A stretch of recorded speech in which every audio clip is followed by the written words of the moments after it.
पे गई थी जो राजीव खंडेलवाल सर को मैं अपनी कुकीज़ टेस्ट करा के आई हूँ, संजीव कपूर को टेस्ट करा के आ चुकी हूँ और मैं नरेंद्र मोदी जी को भी टेस्ट करा चुकी हूँ। क्या बात कर रहे हैं सही में। और सिर्फ एक बात कि मैं नॉनवेज पे हाथ नहीं लगाऊंगी और कह के इतने बड़े शो से अपने को बाहर कर लेना, तो आपको लगता है कि उसके अलावा भी कोई ऐसे मंच होने चाहिए जहाँ पर वेज के लिए ही सारी चीजें की प्रिपेयर्ड हो? चाहिए। मैं खुद आगे से रिक्वेस्ट करूंगी अगर ये देख रहे हैं तो कि मास्टर शेफ में जैसे लास्ट पहले एक बार निकाला था पंकज मुर्दे के लिए, प्योर वेजिटेरियन वाला जरूर निकाला जाए कि हमें भी मौका दिया जाए। तो जब आप बता रहे थे अभी इंटरनेशनल लोगों को जो फ्लेवर खिलाया तो कैसा महसूस हुआ उन्हें?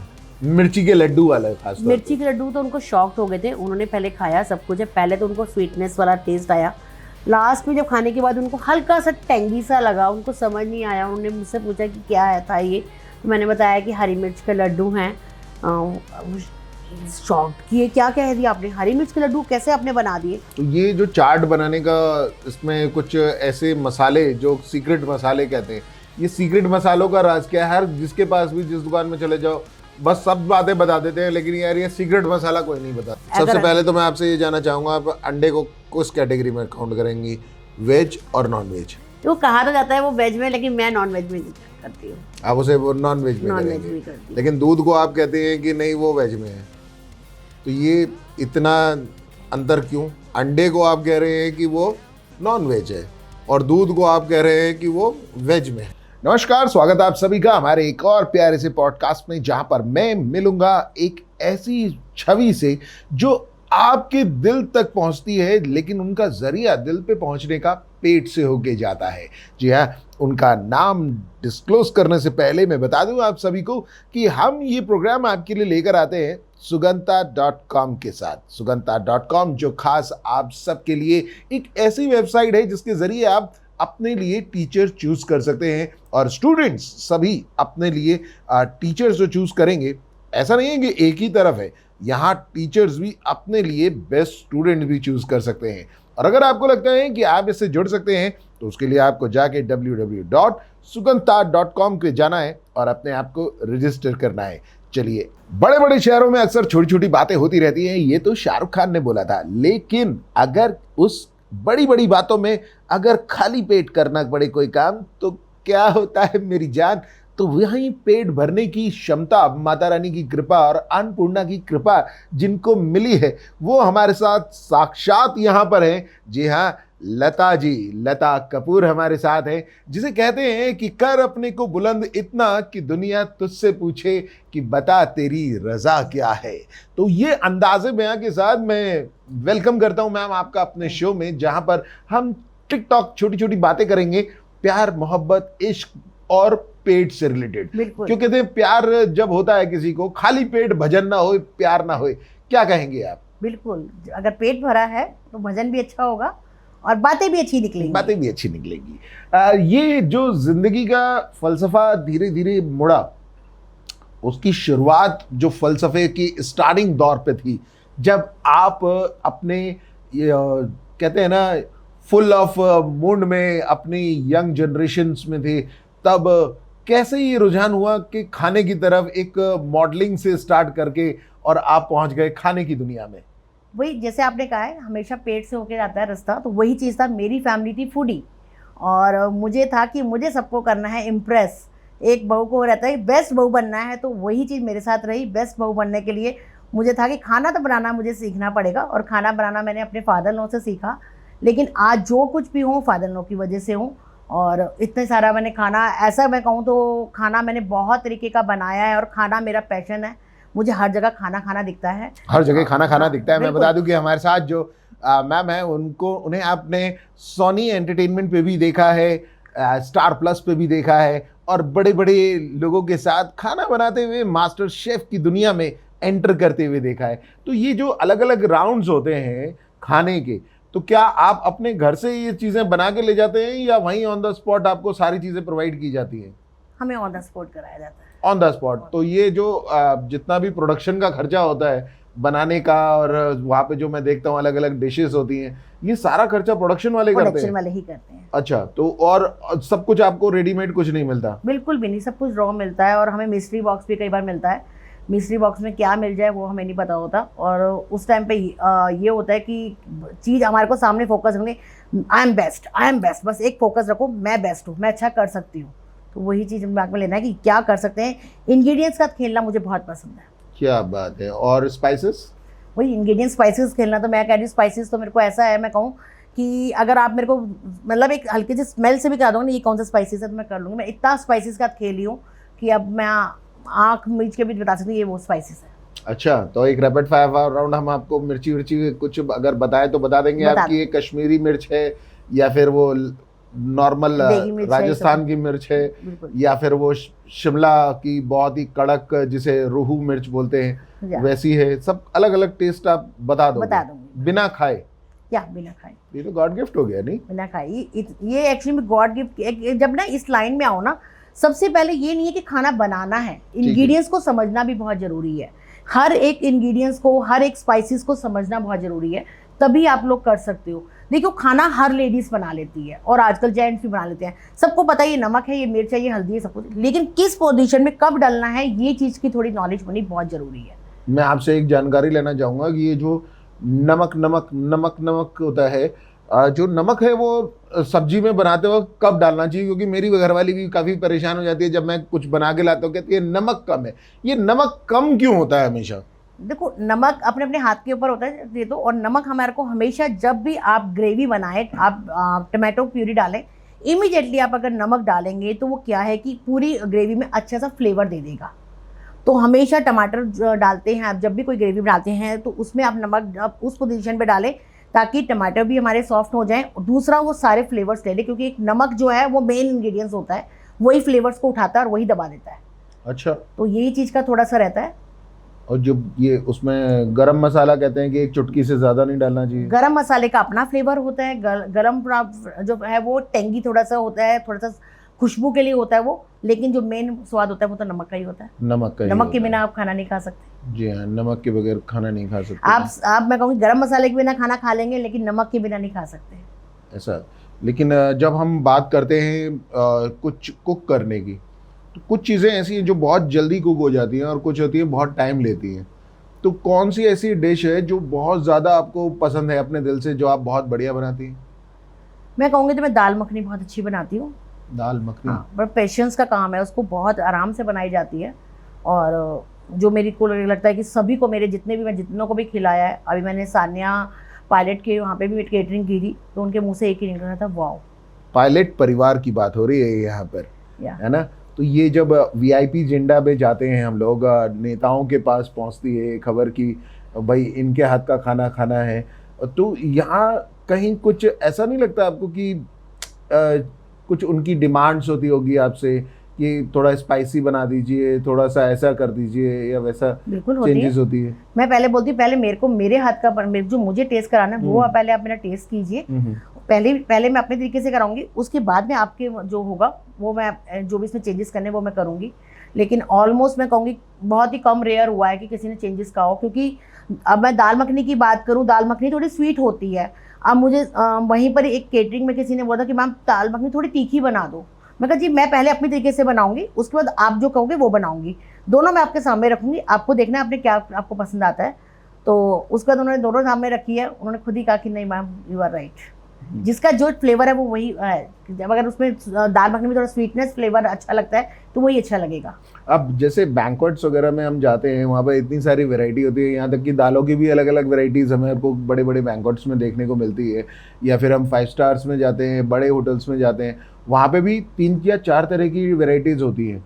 क्या वाकई सब में जो स्पाइसेस डलते हैं, मसाले डलते हैं जितने भी, वो सब एक ही तरीके के होते हैं या कुछ अलग अलग तरीके के होते हैं? सब स्पाइसेस का अलग अलग फ्लेवर है। जैसे स्पेशली अगर मैं जीरे की बात करूं, तो जीरे में कितनी वैरायटीज होती है? जीरे में भी 2 है, आपका शाही जीरा है। अब शाही जीरा कहीं और यूज़ होता है, आपकी शाही चीज़ों के लिए यूज़ होता है, और जो नॉर्मल जीरा जो आप हमेशा छोंक के लगाते हो, दोनों का फ्लेवर भी अलग है, स्मेल भी अलग है, और टेस्ट में भी दोनों में फ़र्क है। एक 99 जीरा भी आता है जिसे सिंगापुरी बोलते हैं। सिंगापुरी जीरा जो बिल्कुल छोटे छोटे दानों में होता है। बहुत सफाई से होता है, वो सफाई से छोटे छोटे दानों में होता है। जी जी जी। तो हर चीज़ का, अब आपको कहो कि हर चीज़ में एक सेम जीरा डाल दो तो वो नहीं चलेगा, सबका फ्लेवर अलग आएगा, सबका फ्लेवर अलग है। अब मेरा टेस्ट अलग है, आपका टेस्ट अलग है, सेम वही चीज है। जीरे को कुछ लोग भून के भी इस्तेमाल करते वो तो हैं, एक जो हम अगर जब हम भी भून लेते हैं उसे तो उसकी स्मेल जो है वही, स्मेल बहुत ही, और चाट में वो मुझे लगता है मेन इंग्रेडिएंट्स रहता है, जो हमारे दिल्ली के चटोरे हैं हम लोग जो कहते हैं हम लोग, तो चाट में वो उसके बिना तो मजा ही नहीं आता। तो उसमें भी जीरे का इस्तेमाल जीरे है? का ही मेन होता है, जीरे का खेल है सारा। जीरे का, और एक येलो मिर्ची का, पीली मिर्च का। पीली मिर्च हमेशा ही चाट में डलती है। कमेंट करके जरूर बताइएगा कि आपने अगर पीली मिर्च अभी तक खाई है या नहीं खाई है। खासतौर पे हमारी यंग जनरेशन तो पीली मिर्च के बारे में जानती भी नहीं होगी। ये कहाँ से, मतलब सर खाई सबने है, खाई सबने है। अगर रोड साइड में हमारी जनरेशन ने, अगर मैं कहूँ छोले कुलचे खाए हैं, तो छोले कुलचे में 101% पीली मिर्च डली होती है। अच्छा, ये पीली मिर्च नॉर्मल मिर्च से ही बनती है, मतलब लाल मिर्च से को उसको जैसे पीला लाल है करते ऐसे पीली के थोड़ा सा तीखापन ज्यादा होता है। अच्छा, उसका जो फ्लेवर है वो थोड़ा सा हिट करता है, तो वो सभी को ज्यादा अच्छा पसंद आता है। मतलब खास तौर पे दिल्ली के जो छोले भटूरे, कुलचे हैं उसमें छोले कुलचे में ज्यादातर होता वो है, हमेशा ही तो डलेगी। पुरानी दिल्ली से अगर कहें हम, अगर टेस्ट की बात करें तो पुरानी दिल्ली इसमें काफी नंबर 1 पे रहता है। बिल्कुल। तो वहाँ का आपको सबसे बेस्ट फूड क्या लगता है?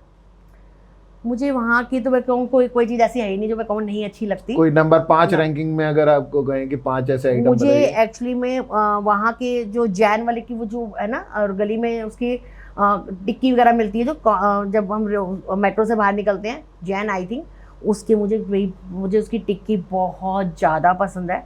और मैं अगर पहुँचे हम लोग पराठे वाली गली, बिल्कुल, तो भाई उसके तो अब एक पराठे की मैं कहूँ क्या बात है, कितनी वैरायटी हो, आप सोच भी नहीं सकते इतनी वैरायटी के वहाँ पराठे हैं। कचौड़ी की वहाँ पे इतनी मतलब मज़ेदार कचौड़ियाँ। और चाट की मुझे लगता है सीताराम बाजार की चाट तो हर किसी ने खाई होगी। बिल्कुल, जिसने नहीं खाई वो एक बार सीताराम बाजार जरूर जाए। दिल्ली 6 की जान है। और मैंने एक डिश वहाँ की देखी है जिसमें आलू को बीच में काट के और उसके बीच में चने भरे जाते हैं। बिल्कुल। वो क्या है? वो भी चाट का उन्होंने नई वेरिएशन निकाली है। उसमें आलू को आप पार बॉईल करके उसको आप थोड़ा सा मतलब सॉटे करके उसका पील आउट करके उसको खाली करके उसके अंदर चने डाले जाते हैं। बहुत टेस्टी। उसकी जो चटनी है खजूर वाली चटनी, उससे तो उसका टेस्ट ऐसा, अमचूर और खजूर की चटनी से बहुत मजेदार आ रहा है। बिल्कुल अभी मन में आ रहा है कि सच में ऐसी चीजें अगर आप बनवाऊं आपसे तो मजा आ जाए। नहीं, किसी दिन आपके साथ जरूर इस डिश का मजा लिया जाएगा। लेकिन ये जो पुरानी दिल्ली का एक टेस्ट है, जैसे कि बात करते हैं हम पराठे वाली गली की हो गया या फिर चीला खास तौर पे, तो आज जो जल्दी बन जाए वो क्या है? मतलब चीले के अलावा कुछ और ऐसा हो सकता है जो बन जाए जल्दी? आजकल तो ओट्स बहुत आ रहे हैं कि ओट्स किनोआ वगैरह बहुत इजीली बना सकते हैं। पोहा है, हेल्दी की बात करें, और आजकल तो सबसे ज़्यादा सब हेल्थ कॉन्शियस है, तो इतनी वैरायटी के सैलड है, इतनी वैरायटी के फ्रूट चाट्स हैं, आप बना सकते हो। आजकल तो मुझे लगता है कि इम्पोर्टेड फ्रूट्स भी हमारे इंडिया में आराम से मिलने लग गए हैं, तो सभी आराम से मतलब कर लेते हैं। और आजकल बहुत ज़्यादा वायरल है वो है हमारा एवोकाडो टोस्ट, तो सबसे इजी बन जाता है, हर कोई बना लेता है। वो बहुत मुश्किल भी है उन लोगों के लिए, खासतौर पर जो बैचलर बच्चे हैं, जो आजकल न्यू जनरेशन है, वो जॉब के सिलसिले में इधर उधर अकेले रहना पसंद कर रही है।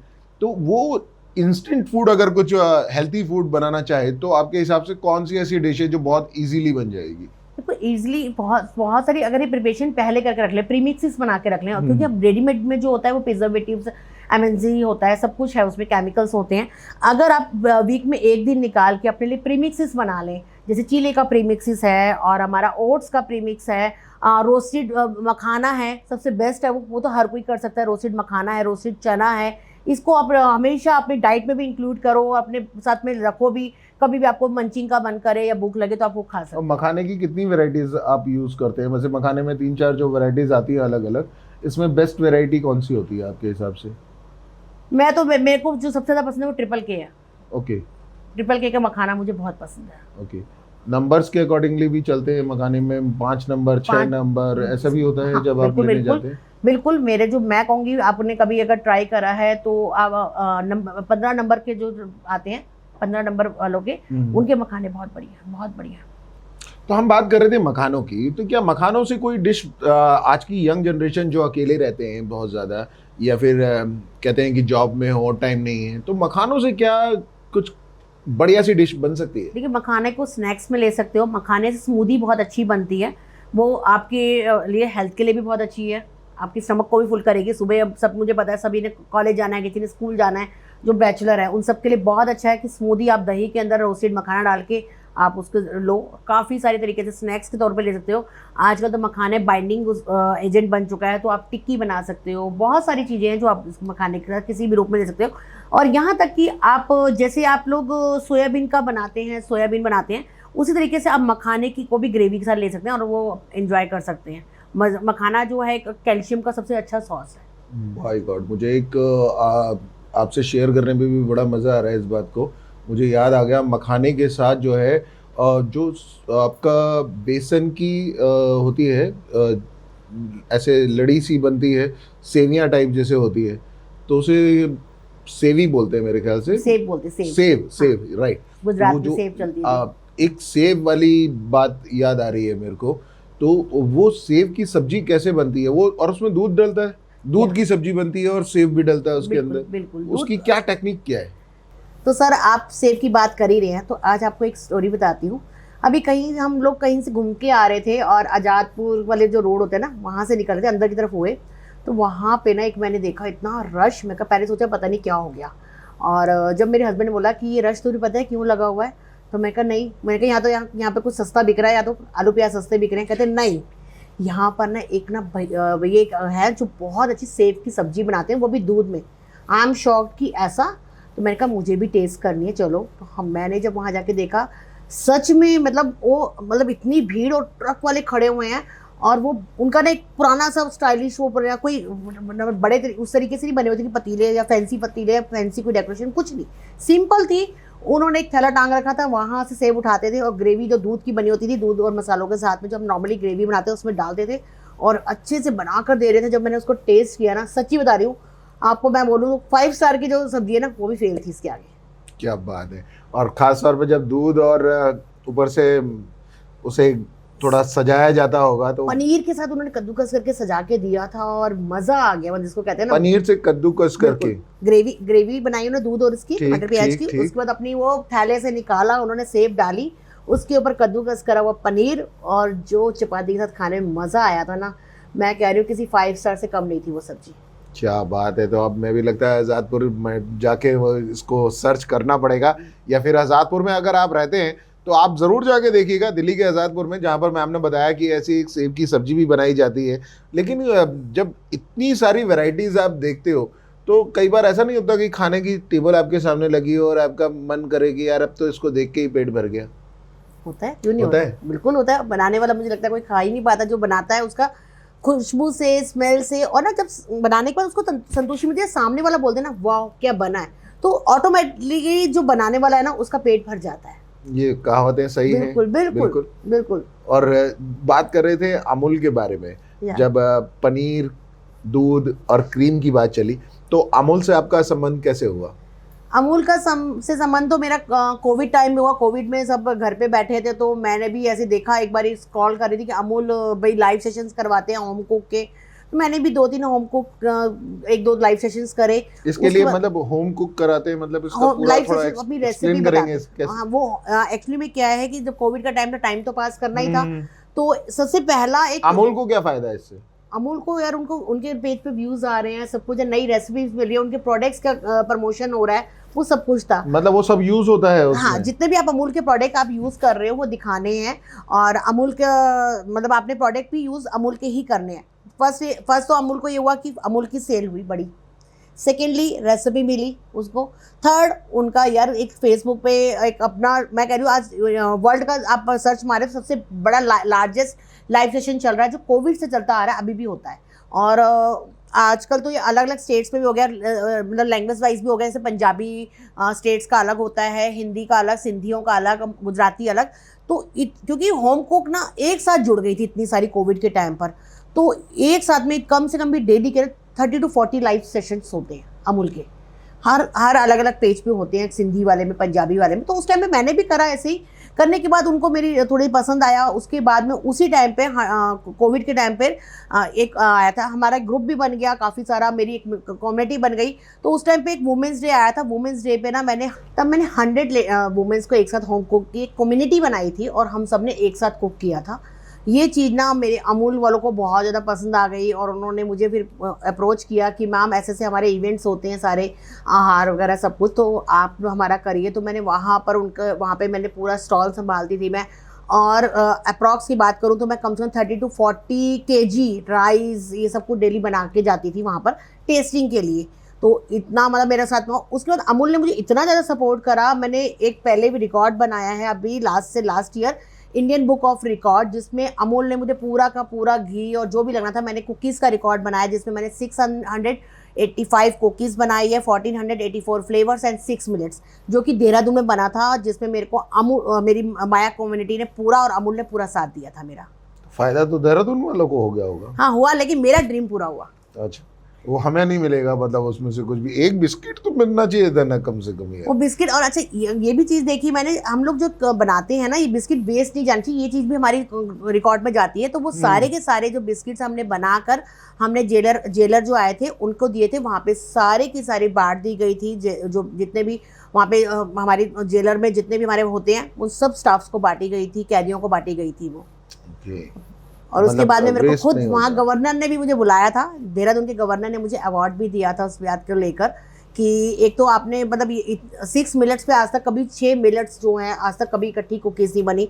एक साथ 3 फ्लेवर्स 3 चीज़ें बनाई है आपने, पहले तो वैरायटी ऑफ आपने बनाई है और नंबर ऑफ कुकीज़ बनाई है, वैरायटी बनाई है, और ऊपर से आपने 6 अनाज जो मोटे अनाज जिसको कहते हैं वो भी आपने यूज़ करे। ये 6 अनाज मोटे वाले कौन कौन से थे? ये रागी था हमारा, केनुआ था, ओट्स था, ये सारे जितने मोटे अनाज हमारे होते हैं मोटे अनाज को लेके आपने बनाया। गेहूं। लेकिन मुद्दा ये आता है कि जब आप ये सब चीज़ें बनाते हैं तो कभी आपने ये नहीं सोचा कि यार मैं इनकी क्लासेस बच्चों को कुछ नया सिखाऊं, नेक्स्ट जनरेशन को अपना ये हुनर दूं?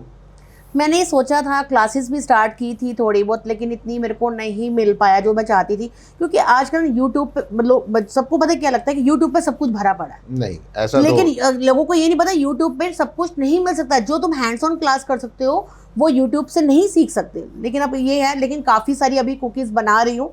और मैं अभी कहूँ तो मैं जो सोनी टीवी पे गई थी, जो राजीव खंडेलवाल सर को मैं अपनी कुकीज़ टेस्ट करा के आई हूँ, संजीव कपूर को टेस्ट करा के आ चुकी हूँ, और मैं नरेंद्र मोदी जी को भी टेस्ट करा चुकी हूँ। क्या बात कर रहे हैं, सही में? या तो मोदी जी को कैसे मुलाकात हुई? मेरी ऐसी मुलाकात नहीं, मेरी किसी के थ्रू पहुंची है वहाँ पे कुकीज़। अच्छा। हाँ, मेरे को मतलब मेरे कोई पॉलिटिक्स में कोई है तो उन्होंने बोला था कि तेरी कुकीज़ को मुझे वहाँ तक पहुँचाना है, तो मैं कहा श्योर, तो उन्होंने वहाँ तक पहुँचवाई है मेरी। क्या बात है, क्या बात है।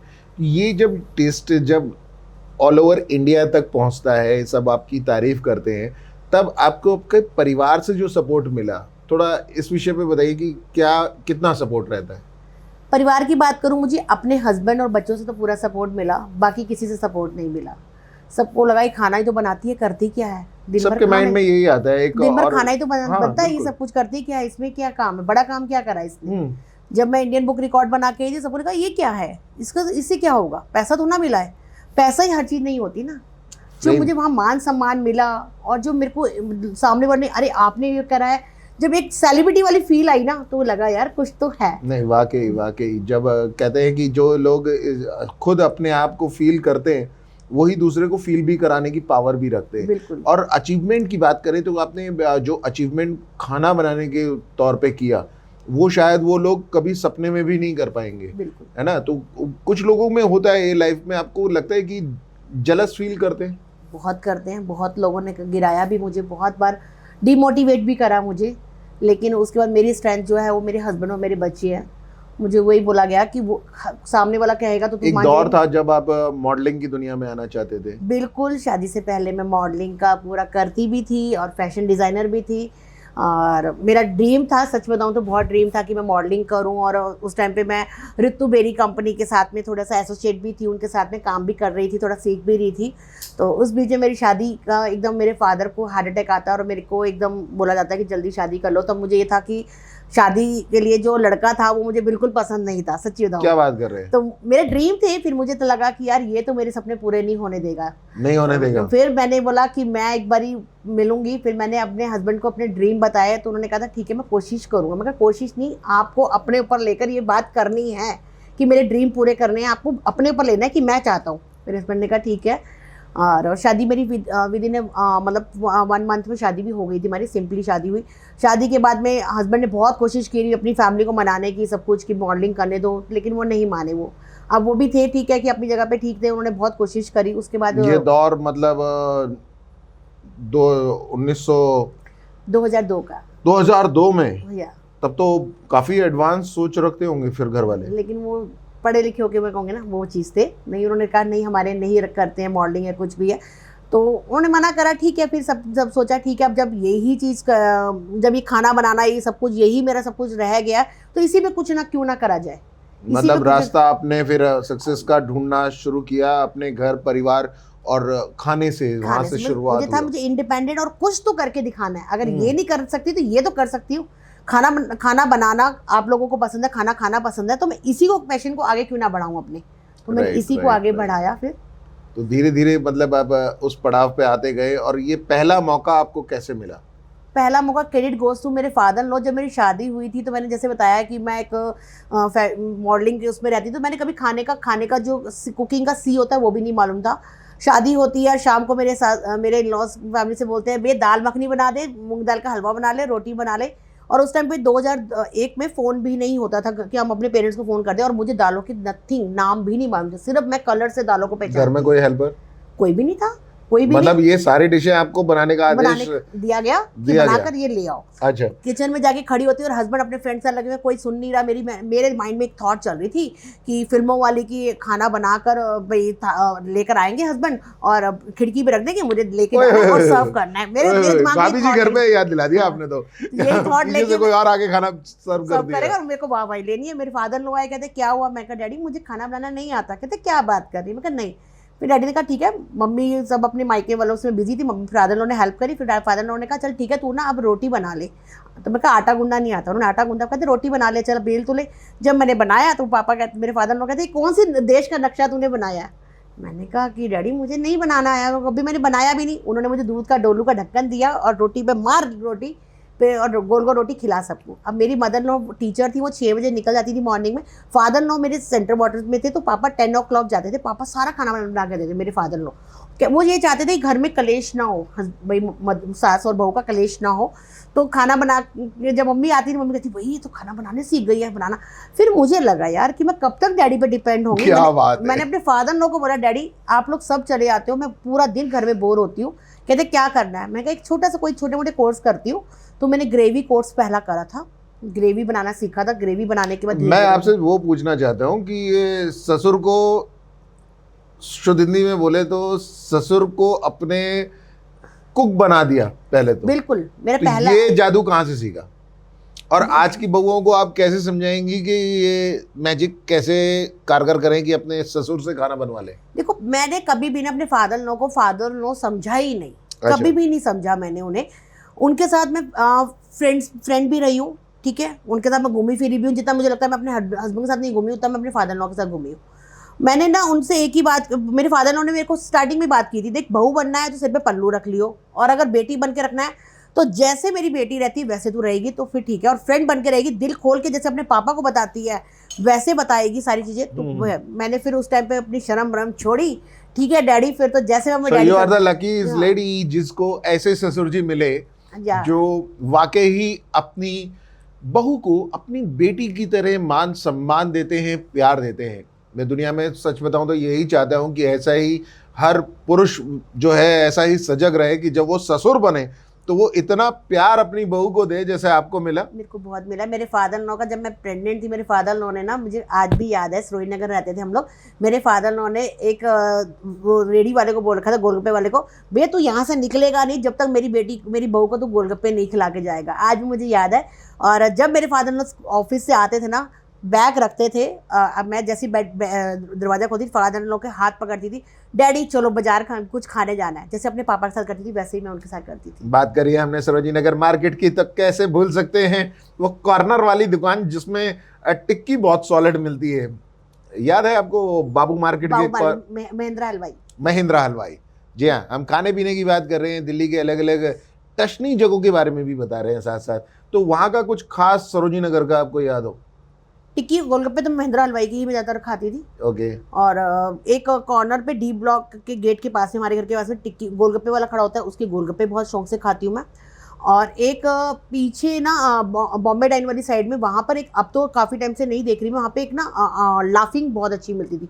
वो लाफिंग नहीं थी, मैं कहूँ तो लाफिंग नहीं थी, वो हम चीला ही कह लो, वो चीले का ही बनाकर उसको लाफिंग तरह हमें बेचते। हम उस टाइम पे, अब लाफिंग बहुत फेमस हुई है, उस टाइम पे चीले को इतनी तरीके से बनाती थी। दूसरा एक हनुमान मंदिर के सामने ना राम लड्डू वाला है, उसका तो टेस्ट मैं कभी भी नहीं भूल सकती, पूरी प्रेगनेंसी में खाया मैंने। और लस्सी के मामले में सरोजनी नगर जो है पीछे की साइड में, जो मेन रोड पे बीकाजी का पैलेस के कॉर्नर पे लस्सी की दुकान हुआ करती लस्सी थी। और उसके बाद पकोड़े हैं, वैरायटी ऑफ पकोड़े। मतलब दिल्ली के मशहूर पकौड़े वाले की दुकान अगर किसी से पूछा जाए तो वो वही है, सरोजनी नगर की आती वही है। है। कुछ वहां से भी सीखने को मिला, कभी देखा कैसे हाँ, बनता है? मेरे को जब मेरे को पैशन हुआ ना, तो मैं एक देखो, ये पैशन तभी होता है जब आप खुद फूडी होंगे।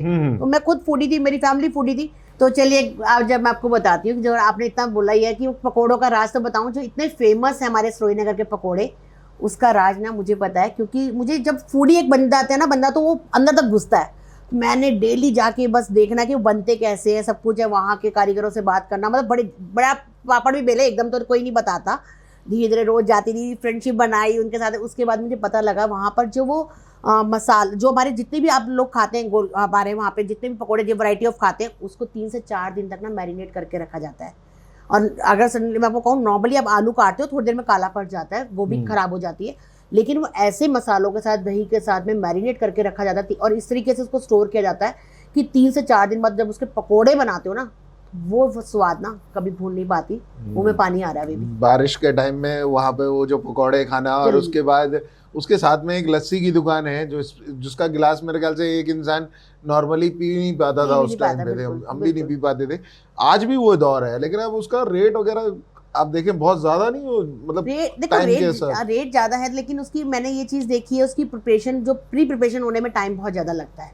तो हम लोग माइंड में वो लगा रहे हैं, सिर्फ पकोड़े सब्जियां काटी और उसने बेसन के घोल में डाली और दे दी, जैसे नॉर्मली हम पकोड़ों की दुकानों पे देखते हैं। लेकिन आपने उसकी पीछे की जो प्रिपरेशन है, वो प्री प्रिपरेशन वो नहीं देखी, तो उसकी वजह से उसका जो प्राइस है वो बढ़ता है। क्या बात है। तो ऐसे ही राज खुलते जा रहे हैं हमारे दिल्ली की पूरी चीज़ों के। लेकिन आप जब मास्टर शेफ में गए, तो कौन सी ऐसी चीज़ें थी जो आपको लगा कि यार ये चीज़ मैं नहीं कर पाऊंगी, और उसकी वजह से आप फाइनल तक नहीं पहुंच पाए? मास्टर शेफ में मैं 4 राउंड में कर चुकी थी। 4th राउंड के बाद में ना मुझसे कुछ ऐसे सवाल पूछे गए जिसका मैं, देखो, जब मैं उस चीज़ को जानती नहीं तो उस बारे में बता नहीं सकती थी मैं। तो उन्होंने मुझे नॉनवेज के लिए कुछ ऐसे की क्वेश्चन पूछे कि इसको किस टेम्परेचर में बेक करना चाहिए, कुक करना चाहिए, नॉनवेज को किस उसमें करना चाहिए, कौन से मसाले डालने चाहिए, कौन सी स्टेज पे डालना चाहिए, मुझे नथिंग थे, मुझे पता ही नहीं है। तो मैंने कहा कि मैम सर, मैंने आज तक अभी नॉनवेज नहीं बनाया, तो मैं नहीं बता पाऊंगी। तो उन्होंने मुझे बोला, अगर हम आपको नॉनवेज के लिए हेल्पर दे दें या वैसे दे दें आपको, सिर्फ कि आपको नॉनवेज टेस्ट नहीं करना लेकिन बनाना है, तो मैंने वहाँ पे भी उनको मना कर दिया। मैं गिव अवे करके आ गई थी कि नहीं, मैं नहीं कर सकती, नहीं कर पाएंगे, नहीं कर सकती। तो ये शुरू से ही आपने नॉनवेज से दूरी बना के रखी थी, या फिर परिवार में कुछ लोग वेज और नॉनवेज के साथ? नहीं, मैंने शादी के बाद बनाई है। मैं पहले थोड़ा बहुत खा लेती थी, लेकिन जो मेरे हस्बैंड है ना, वो मैं कहूँगी सन्यासी जैसे कहते हैं ना, पंडित, वो मिला है मुझे। तो पूजा पाठ वाले ज़्यादा है, तो उन्होंने मुझे साफ मना करा हुआ है। तो फिर अब तो मेरा भी वही चीज़ हो गई। मैं माता को बहुत मानती हूँ, माता पे बहुत बिलीव करती हूँ, संतोषी माता को। तो जब वहाँ से मुझे एक आ जाती है ना आवाज़ की, नहीं बेटा, इसके बिना भी ज़िंदगी है, और वाकई में ज़िंदगी है, वेजिटेरियंस में बहुत सारी वैरायटी है, तो मैंने उस दिन से उसको त्याग दिया था। लेकिन कुछ लोग तो जब इतना वेज और नॉनवेज की बात कर रहे थे, कुछ लोग तो यहाँ तक कि मिल्क भी अवॉइड कर रहे हैं आज की डेट में, ऐसा क्यों? मिल्क भी एक तरीके, आजकल जो इलेक्ट्रॉल चला है, सबको लगता है कि मिल्क भी जो है वो हमारा नॉनवेज में, लेकिन मिल्क नॉनवेज में नहीं आता। एक मैं अगर यहाँ पे बात करूँ, मिल्क ऐसी चीज़ है, देखो, हर माँ के उस पर भी आता है, ये माँ के स्तन पे भी आता है। तो ये जो चीज़ है, ये माँ भगवान की दी हुई है, तो इसके लिए मैं इसको बिल्कुल नहीं कहूँगी कि मिल्क जो है वो आप, बड़ी बड़ी सेलिब्रिटीज जो हैं जैसे विराट कोहली, इन्होंने मना कर दिया कि भाई मैं मिल्क नहीं। एक टाइम पे आके ना कईयों को मिल्क प्रोडक्ट हमारा कंज्यूम, जो मैं कहती हूँ 45 प्लस के बाद में हमें मिल्क प्रोडक्ट जो कम कंज्यूम करने चाहिए, कम कंज्यूम करने चाहिए। हमें प्रोटीन की जो प्रोटीन है उसको कम कंज्यूम करना पड़ता है। कईयों को आती है प्रॉब्लम, मुझे खुद को प्रॉब्लम आई है कि मुझे दालें हैं, मिल्क प्रोडक्ट हैं, वो कम यूज़ करने हैं, क्योंकि मेरे अंदर, मेरी बॉडी के अंदर प्रोटीन की मात्रा, और हर किसी को फिट रहने के लिए ना आजकल सबको लगता है कि हमें और तरीके से प्रोटीन ले लें ये चीज़ों को छोड़कर। तो ये सही मायने में देखा जाए तो कहते हैं ना कि पहले टाइम में कुछ और था। अब पहले भी लोग तंदुरुस्त रहते थे, तब तो लोगों को पता भी नहीं था कि ये खाना है या नहीं खाना है। ये आज की नई जनरेशन ये सोच के चलती है कि यार दूध नहीं पीना, या ये चीज़ ज़्यादा खा लेंगे तो हम बहुत ज़्यादा फैटी हो जाएगा, ऐसा हो जाएगा, वैसा हो जाएगा। ये धारणाएं हैं या सच में इसका असर है? और असर है तो फिर पहले क्यों नहीं था? क्योंकि पहले के लोग ना हम लोग काम बहुत ज़्यादा करते थे, खुद काम करते थे। मैं कहूँ घर के काम से लेकर हर काम हम खुद करते थे। और ये आजकल क्या होता है, अगर आपको कह दो ना एक ज़रा सा बाहर तक जाना है तो पहले बाइक को किक लगती है और वहाँ भी अब दूध भी लाना है, कुछ भी लाना है। हम लोगों ने जो वर्कआउट करना है ये सब कुछ छोड़ दिया है, पैदल चलना ही छोड़ दिया हमने। और लेडीज़ों को होता है कि हमने काम वालियाँ लगाने हैं, अभी पोछे नहीं लगाएंगे हम लोग। ये चीज़ें इससे हमारी, तो पहले के लोग बीमार कम पड़ते थे और अब बीमार ज़्यादा पड़ते हैं। तो जैसा आपने बताया कि आपकी फैमिली में हमेशा ये चीज़ था, क्या शुरू से ही आपको कोई हेल्पर या काम वाली मिली थी? नहीं मिली थी, बिल्कुल भी नहीं मिली थी। कभी नहीं मिली? नहीं, अब है मेरे पास में, क्योंकि अब मेरे पास काम लोड बहुत सारा है। तो मुझे कहीं बाहर जाना होता है तो मुझे पीछे देखना होता है भाई बच्चे और हस्बैंड को खाने को मिले। वैसे कोशिश ये होती है कि सारा काम मैं खुद ही करती हूँ। मतलब दुनिया को खिलाया और अपने परिवार वालों को कह दिया कि जाओ काम वाली के हाथ का खा लो? मेरी कोशिश रहती है जब मैं घर पे होती हूँ तो मैं डेफिनेटली, और मेरे हस्बैंड के फ्रेंड्स जो हैं वो कल भी बिरयानी खिलाई है। उनको लगता है जब भी अगर मौका मिलता है मुझे तो मैं अपने बच्चों को बहुत अच्छा और हस्बैंड को अच्छा हेल्दी खिलाती हूँ। You're talking about the veg biryani. Yeah, talking about again the veg biryani because ma'am ने सोच लिया है। और ये सोचिए कि एक इतने बड़े पड़ाव पे पहुंचने के बाद, चौथे वाले स्केल पे पहुंचने के बाद, कि उसके बाद आपका वो ताज आपसे दूर नहीं है मास्टर शेफ का, और सिर्फ एक बात कि मैं नॉनवेज पे हाथ नहीं लगाऊंगी, और कह के इतने बड़े शो से अपने को बाहर कर लेना। तो आपको लगता है कि उसके अलावा भी कोई ऐसे मंच होने चाहिए जहाँ पर वेज के लिए ही सारी चीजें की प्रिपेयर्ड हो? चाहिए। मैं खुद आगे से रिक्वेस्ट करूंगी, अगर ये देख रहे हैं तो कि मास्टर शेफ में जैसे लास्ट पहले एक बार निकाला था पंकज मुखर्जी के लिए, प्योर वेजिटेरियन वाला जरूर निकाला जाए, कि हमें भी मौका दिया जाए। जी हाँ, मैं भी अभी तमाम उन लोगों से जो कि ऐसे ऑर्गेनाइजर हैं जो कि इस तरह के शोज बनाते हैं, उनसे कहूँगा कि मैम के लिए, और ख़ासतौर पे उन लोगों के लिए जो वेज के लिए तैयार रहते हैं अपनी फूड वैरायटी लेके, उनको भी शो में शामिल करें। बिल्कुल। फूड चाहे कहीं का भी हो, चाहे वो इंटरनेशनल जुबान पे जाए या फिर देसी जबान पे, हर जुबान का एक अलग ही अंदाज समझ में आता है। लेकिन जब आप बात कर रहे थे फॉरेनर्स के बारे में, तो फॉरेनर्स को कभी मिर्ची से प्यार हुआ है? या हुआ है जब उन्होंने मेरे हाथ की, क्योंकि मैं अभी रिसेंटली कुछ टाइम पहले की बात है, एक हमारा फूड इवेंट था, वहाँ पे रशियंस आए हुए थे। और आपको पता है रशियंस मिर्ची से कितना डरते हैं। नहीं डरते नहीं है, उन्हें प्यार होता है। वो कहते हैं कि चिली जो है, मेरी तो जुबान पे भी चिली का नाम आते ही बहुत ही अभी ऐसा लग रहा है। लेकिन सच में ये चिली रशियन खा सकते हैं, अंग्रेज खा सकते हैं? बिल्कुल खा सकते हैं, अगर मैं बनाऊंगी तो खाएंगे। क्या बात है। तो उन्होंने मुझे बोला कुछ, हमने वही बहुत सारी तरीके की डिशेस खाई है, कुछ स्पेशल कोई डिश बताओ। मेरे को समझ नहीं आया। मैंने पहला उनके लिए बनाया था मिर्ची के लड्डू। मिर्ची के लड्डू? मिर्च के लड्डू। सेकेंडली मैंने उनको खिलाए थे बैंगन भाजा। बैंगन भाजा? बैंगन भाजा मेरे ख्याल से, बैंगन भाजा आप जानते ही हैं, बंगाली डिश है। बंगाली अमी तुम्हारे बलवशी। बैंगन भाजा उनको, मतलब रियली उन्होंने कभी, उनको भी मुंह से उनका टेस्ट जो होता है ना, मुंह से गया ही नहीं। उन्होंने वाह वाह। मैंने काफ़ी सारी चीज़ें उन लोगों के लिए बनाई थी। एक मैंने बनाई थी उनके लिए रसगुल्ले की चाट। रसगुल्ले की चाट? या आप सोच रहे होंगे चाशनी होगी उसमें? तो नो, चाशनी नहीं थी।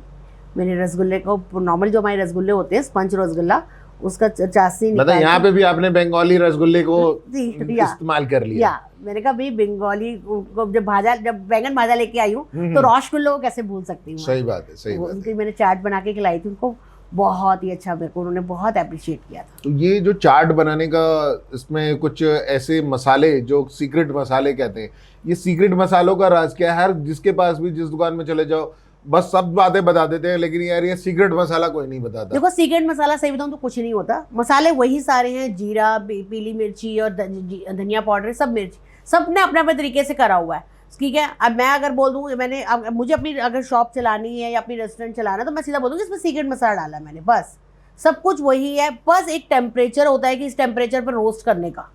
जीरा भाई आपने रोस्ट करना है, मैंने बोल दिया जीरा रोस्ट करना है। अब जीरा तुमने रोस्ट करे, काला करके उसको तुमने कर दिया, ये लो जी हो गया।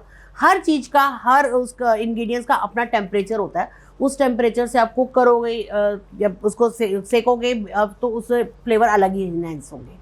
मतलब जो हम गरम मसाला घर में भून के रखते हैं, यानी कि अपने छोटे छोटे अलग अलग मसालों को हम लेकर आए, उसको मिक्सी में डाला, तो उससे पहले रोस्ट करना बहुत जरूरी है। मॉइस्चर, उसके अंदर जो मॉइस्चर है उसको निकालना बहुत जरूरी है, और जितना आप रोस्ट करके सारे मसाले यूज करोगे उसका फ्लेवर और निकल कर आएगा। बस यही असली कहानी है उस सीक्रेट मसाले की। बिल्कुल।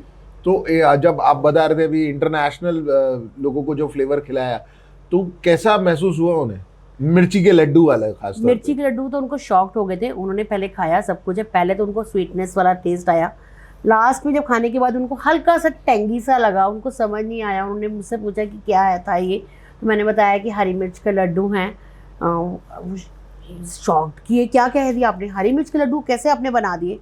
तो मैंने कहा कि आपको सर लगा कैसा? तो उन्होंने कहा बहुत टेस्टी लगा। उन्होंने कहा मतलब उनके लिए एक नया एक्सपीरियंस था उनके लिए। एक्सपीरियंस तो हमें भी बहुत ही प्यारा सा लग रहा है कि जो लोग स्पाइसी के शौकीन हैं, स्पाइसी बहुत अच्छी अच्छी चीज़ें में मज़े से खाते हैं, उनके लिए मिर्ची दे लड्डू दे नाल बात करने में बड़ा मज़ा आ रहा है आपसे। लेकिन खास जो मुद्दे वाली बात हम करने वाले थे कि इंटरनेशनल लेवल के बड़े शोज़, क्योंकि इंटरनेशनल लेवल पे भी बहुत सारे लोग आपको सुन रहे हैं, समझ रहे हैं, तो क्या कोई ऐसी डिश है जो इंटरनेशनल लेवल पे आप कहेंगे कि हाँ ये स्पेशलिटी मेरी यूएसपी है? मैं तो खुद कहूँगी, अगर मेरे लिए ये लड्डू चाहिए, मेरी यूएसपी है, मेरी खुद का, मेरी अपनी इन्वेंट है, मैंने खुद बनाया ये।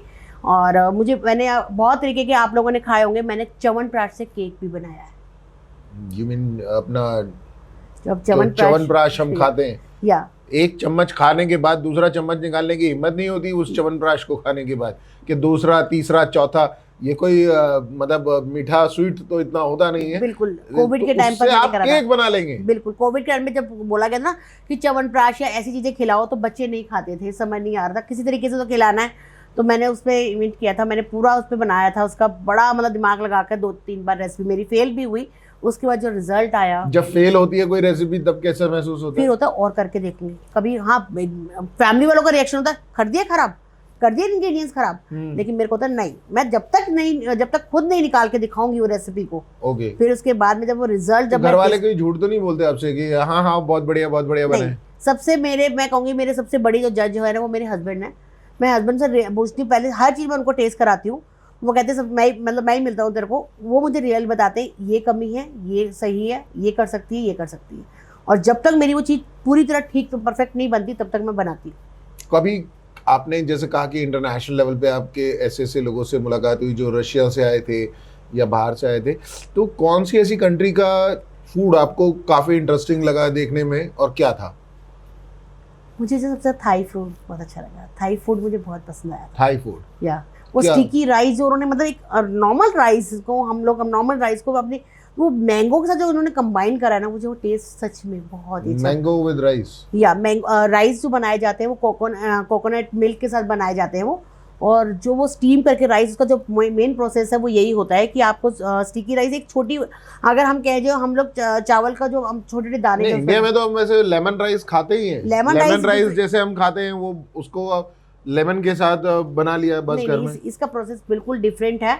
इसमें आपका राइस को स्टीम किया जाता है। स्टीम कभी नॉर्मली ऐसे नहीं करता, एक कॉटन क्लॉथ के ऊपर चावल सोक करके उसके अंदर डाले जाते हैं और उसको प्लेट के ऊपर रख के स्टीम करके बनाया जाता है। नॉर्मली स्टीम ऐसे नहीं बनते हैं। और उसके बाद एक ग्रेवी सी बनती है जो कोकोनट मिल्क में बनती है, मैंगो की प्यूरी डालकर, और जो उसका टेस्ट आता है सच में, मतलब मुझे मज़ा आ गया था। वो थाईलैंड में तो मैं नहीं गई हूँ, वैसे मैंने जाना था रिसेंटली, लेकिन वो टेस्ट मैंने लिया हुआ है थाईलैंड वाले जो स्टिकी राइस का, किसी इवेंट में लिया था और आई एम बिग फैन।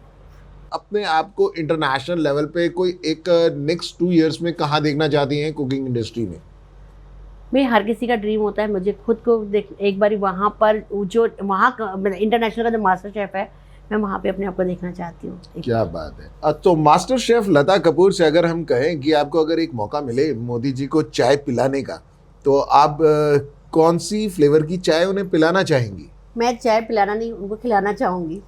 चाय खिलाना चाहेंगी? या मैंने भी रिसेंटली चाय से आइसक्रीम बनाई है। चाय से आइसक्रीम? या, और वो बहुत सभी को बहुत पसंद आई है। मतलब चाय की आइसक्रीम? या, ये तो कुछ अलग ही डिश समझ में आ रही है। मेरी बेरी के बेर मत तोड़ो तो सुना था, ये तो चाय से आप आइसक्रीम तोड़ने की बात कर रही हैं। चाय से आइसक्रीम कैसे बन सकती है? चाय से आइसक्रीम जैसे नॉर्मल आइसक्रीम बन सकती है, बस थोड़ा सा यहाँ पे ट्रिक देना है मेरे को कि चाय ना हर कोई गर्म पीता है, और गर्मी में ना मुझे चाय तो पसंद है लेकिन गर्म पीने बिल्कुल नहीं पसंद थी। हम भारतीयों का तो आपको पता ही है कि कोई भी बात हो हाँ। चाय चाहिए, चाय के बिना मतलब टेम्परेचर चाहे 41 का जा रहा हो, हमें चाय चाहिए, बिल्कुल तभी बात बनेगी। बिल्कुल। तो ये हमेशा चलता रहता है इंडियंस के साथ तो। लेकिन आप कह रहे हैं चाय खिलाऊंगी, बिल्कुल हाउ इज पॉसिबल? पॉसिबल है। मैंने चाय से आइसक्रीम बनाई है, जैसे नॉर्मली चाय बनाते हैं, मैं नॉर्मली वैसे ही चाय बनाई। मेरे दिमाग में आया भी ऐसे कि चाय बनाई थी और उसके बाद में वो ठंडी हो गई थी, चाय ठंडी, सबने बोला हमने तो नहीं पीनी, हमने तो नहीं पीनी। मैं कहा यार ये चाय तो वेस्ट नहीं जाएगी, मैं चाय वेस्ट नहीं जाएगी इसलिए इसे फ्रीजर में रख देती हूँ। तो मैं इसको ना नहीं, थोड़ी देर के लिए मैं इसको फ्रिज में रखती, फ्रीजर में रखूँगी तो बर्फ जम जाएगी, तो आइस जम जाएगी उसमें, तो वो नहीं, तो थोड़ी ठंडी और अच्छे से चिल्ड हो जानी चाहिए। वो हुई, दिमाग पता नहीं क्या दौड़ा, फ्रिज खोला और उसमें देखा कि यार विपिंग क्रीम पड़ी है, इसका तो ये भी बनाना चाहिए कुछ ना कुछ। कौन सी क्रीम पड़ी है? Whipping cream. ये क्या होती है? ये केक वगैरह में यूज होती है, चाय बनाने के लिए, क्रीमिंग करने के लिए होती है। अच्छा। तो मैंने कहा इन दोनों को कंबाइन करके कुछ तो बनाना चाहिए। जब मैं टेबल पे पहुंचती हूँ तो मुझे कुकीज दिखती है, वो सॉल्टी वाली, यहाँ पर नमक वाली नमकीन। हाँ, तो मैंने कहा बिस्किट्स ओके। मैंने कहा इन तीनों को साथ कुछ तो करना चाहिए, कोई तो गेम खेलनी चाहिए, कोई तो गेम होनी चाहिए। तो मेरा दिमाग ऐसा ही है, मैंने करके बना के करा। मैंने चाय को चिल्ड चाय करी, उसके बाद विपिंग क्रीम को विप करा, उसके अंदर चाय डाली, तो उसका फ्लेवर आ गया पूरा। एक बार फिर से बता दें ताकि दर्शक जो है इसे नोट भी कर सकते हैं। कुछ अगर आपको यूनिक करने का मन कर रहा है शो से जीतने का, तो आप अपने घर वालों को भी प्यार से एक ठंडी चाय से जो है कुछ एक नई रेसिपी एक बार बयां करें फिर से। मैंने 1 कप चाय ली, उसको फ्रिज में नॉर्मल ठंडा 1-1.5 घंटा होने के लिए रख दिया था। उसके बाद में 1 कप जितनी विपिंग क्रीम को विप करा, उसके अंदर चाय डाली और फिर विप करा। उसके बाद मेरे दिमाग में यहाँ दिखे सॉल्टी नमकीन बिस्किट्स कुकीज़, तो मैंने कहा इसको कैसे छोड़ूंगी, मैंने उसका भी क्रंच डाला उसमें। और उसके बाद में मैंने इसको फ्रीज़र में जब रखा, और रात में जब हस्बैंड ने खाना खाने में सबको लगता है कुछ स्वीट हो कुछ हो, तो मैंने रात को जब सर्व करा तो सारे मेरे को क्या बात कर रही है। और मेरे बेटे ने ये भी बोला मम्मा आपके हाथ कहाँ हैं, मैं हाथ चूमना चाहता हूँ। क्या बात है, ये सच बात है कि मैजिक अगर करना हो तो कुछ क्रिएटिविटी दिमाग में ज़रूर उबलनी चाहिए। तो ये जो उबालने की प्रक्रिया होती है, जब भी आप कभी ऐसा भी हुआ है कि आपने ज़िंदगी में जैसे बताया कि स्टार्टिंग दौर में शुरू से आपने जब काम करना शुरू किया तो आपको रोटी बनानी भी नहीं आती थी, है ना, तो ससुर जी का आशीर्वाद तो रहा ही था, लेकिन कभी ऐसा हुआ कि आप बहुत बुरी तरह जैसे हाथ जल गया या एकदम टच हो जाता है कौन, नहीं तो हमारे को मम्मी याद आ जाती है? तो आज भी वो तो माँ जितनी मर्जी हम लोग बड़े हो जाएं, जब भी हाथ जलता है ना सबसे पहले मुंह से माँ ही निकलता है। और अब तो हैबिट हो चुकी, मैं कहूँगी हाथ जलने का रोज का। ये कैसे हुआ था जब से पहली बार आपको कुकिंग करते हुए हाथ जला, तो कोई इंसिडेंट याद होता होगा आपको? मुझे आज भी याद है कि मुझे एकदम पहले क्या था, बचपना भी था, मैं कहूँगी जब मेरे को ना एकदम कुकिंग में खड़ा किया गया, इतनी दिमाग में नहीं था, एक साथ बोला गया मेरे को ये खाना है, मेरे हस्बैंड ने कहा मुझे वो खाना है, वहाँ से आवाज़ आ रही है ये खाना है वो खाना है, मैं इस तरीके से कर रही थी। तो मेरे को एकदम मेरे फादर ने बोला, अंदर से आवाज आई रसोड़े में मेरा नाम ही रसोड़ा रख दो। हाँ, तो मुझे गुस्से में आके बोला अभी तुम तो कर लो फिर तुम्हें मैं बताऊंगी। उसका जैसे ही मैं तवा उठा के रखने लगी थी तो मेरे माइंड में निकल गया था वो फिर देखो पुराने ज़माने में तवे का हत्था वो जो लकड़ी वाला वो निकल चुका था, मैंने डायरेक्टली पकड़ लिया था और मेरे पूरा का पूरा जल गया था। लेकिन उसने मुझे सीख बहुत अच्छी मिली थी मुझे कि किचन में काम करो लेकिन केयरफुली करो। मतलब हाथ की लकीरें जली लेकिन हाथ की लकीरों ने आपको जो है मास्टर शेफ तक पहुंचा दिया। बिल्कुल। ये कहानी है बहुत ही प्यारी सी, क्योंकि एक ऐसा इंसान जिसको कुछ नहीं आता है, कभी भी किचन में नहीं गई, और धीरे धीरे हमें पता चला कि उन्होंने मास्टर शेफ में अपनी पोजीशन बना ली। ये पिक्चरों की कहानी लग रही है, सीरियल्स की कहानी लग रही है, या फिर रसोड़े वाली कहानी लग रही है। जी हाँ, यही शुरुआती दौर था जब आपने अपनी ज़िंदगी के उस पड़ाव पे जाके वो शुरुआत करी। पारिवारिक रूप से जैसा आपने बताया है कि ज़्यादा सहयोग ना मिलने के कारण जो है, क्या घर में भी शुरू में जब आप ऐसे छोटे छोटे इवेंट्स पे जाते थे कि यहाँ मेरे को कुकिंग का ऑफ़र आया है या मुझे आया, तो क्या आप किसी ने मना किया? बिल्कुल मना करा। पहले स्टार्टिंग में तो देखो मेरी फाइनेंशियल प्रॉब्लम भी थी मेरी थोड़ी सी, क्योंकि मैं अलग हो गई थी इन लॉज फैमिली से, तो मेरे को फाइनेंशियली प्रॉब्लम भी थी, मुझे सोच समझ के जाना होता था। तो मुझे मेरे हस्बैंड ने कभी, मतलब बच्चों ने कई बार रोका, मम्मी इसके बिना काम चल जाएगा, पता नहीं आप जीत के आओ या हार के आओ, क्या करने जाना है, रहने दो, पर लेकिन मेरे हस्बैंड ने हमेशा बोला कि नहीं तू जा। उन्होंने मुझे फिर भी सपोर्ट करा।